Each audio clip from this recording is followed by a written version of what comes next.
Bom, eu vou falar sobre os destaques da Europa no século XV. Na matemática, o primeiro foi Nicolas Cusa, 1401-1464. Ele era filho de um pescador pobre e entrou cedo para a igreja e rapidamente ele passou a cardeal. Depois ele foi governador de Roma e nos seus trabalhos matemáticos se destacam a reforma do calendário e as tentativas que ele fez de quadrar o círculo e triseccionar o ângulo. Outro destaque também do século XV foi George von Perbeck, 1423-1463. Perbeck era aluno de Nicolas Cusa.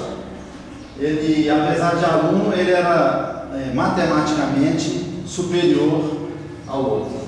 Ele ensinou a matemática na Itália e depois se transferiu para Viena e na Universidade de Viena ele fez um grande trabalho que virou um destaque, passou a ser o centro matemático da sua geração. Perbeck também escreveu alguns tratados de aritmética, astronomia e uma tábua de senos. E ele também ele iniciou uma tradução latina, a partir do grego, do Almagesto de Ptolomeu. Depois disso, veio Johann Miller, 1436-1476. Ele marcou o renascimento da trigonometria e ele foi um dos que mais divulgou o emprego das proporções durante o período do Renascimento. Ele era chamado de Regio Montanus. Ele estudou com Perbeck e foi ele que terminou a tradução do Almagesto. Ele também fez algumas traduções de texto de Apolônio, Herão e Arquimedes. E ele publicou um livro chamado De Triangulis Omni Modis, que foi a primeira exposição europeia sistemática de trigonometria plana e esférica, independente da astronomia. Depois ele montou um observatório e com uma tipografia ele escreveu alguns tratados de astronomia. E por último, ainda no século XV, Nicolas Chuquet. Nicolas Chuquet foi o mais brilhante matemático francês do século XV. Ele escreveu uma obra chamada Tripartite en la science des nombres, e ela foi publicada no século XIX. Ele também dedicou à medicina e ele também trabalhou nessa obra dele com cálculos de números irracionais, números racionais e uma tabela sobre as teorias das equações. Essa é a parte do século. Bom, pessoal, boa tarde. Aproveitando aí as falas do Anderson, mas da Eliane, no século XV teve vários camaradas de matemática, astrônomo, filósofo.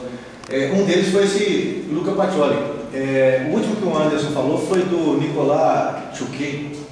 Esse Nicolas Chuquet foi aluno do Luca Pacioli, né? Então, esse Luca Pacioli, ele fez, o que destacou a participação dele na matemática foi uma obra que ele fez, onde destacou a parte de contabilidade. Ele fez a obra Suma aritmética geométrica, a parte de proporções e proporcionalidade. E um dos principais capítulos nessa obra foi a contabilidade, tanto que ele é considerado o pai da contabilidade. Mas, além disso, além de ser o professor o professor não, né? Essa obra inspirar o Nicolas Chuquet, ele foi professor também de Leonardo da Vinci.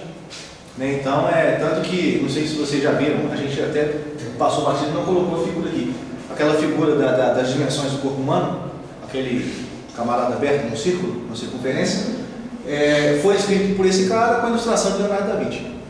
Né? Então, esse cara foi bem conceituado na matemática aí. Né? E a gente tem que frisar bem essa parte da contabilidade, que é muito usada hoje em dia. E na época também, a parte mercantil, isso foi um avanço, né, para o pessoal do comércio, e esse uso dessa matemática.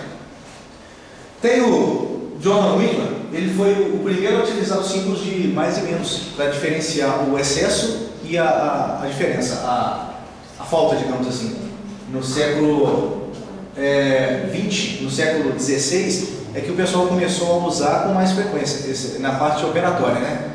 Mais e menos na matemática. Mas ele foi o primeiro camarada a utilizar esses sinais. Falando um pouco de tecnologias, né? Chega a ser até engraçado. Pô, tecnologia no século XIV, XV. Mas o ábaco era uma referência, era a calculadora da época, né? Existia os chamados mestres do ábaco, né? Só para a gente não deixar passar batida, apesar do ábaco ser utilizado desde 300, 400 a.C., em todos os séculos ele vem apresentando o seu desenvolvimento.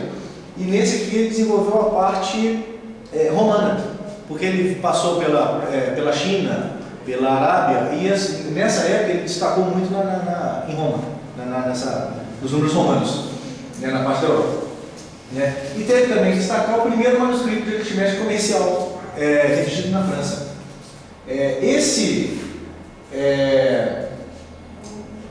manuscrito é o tal do Compêndio de Algorismo.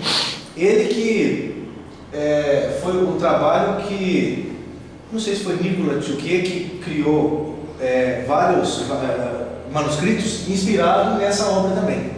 Né?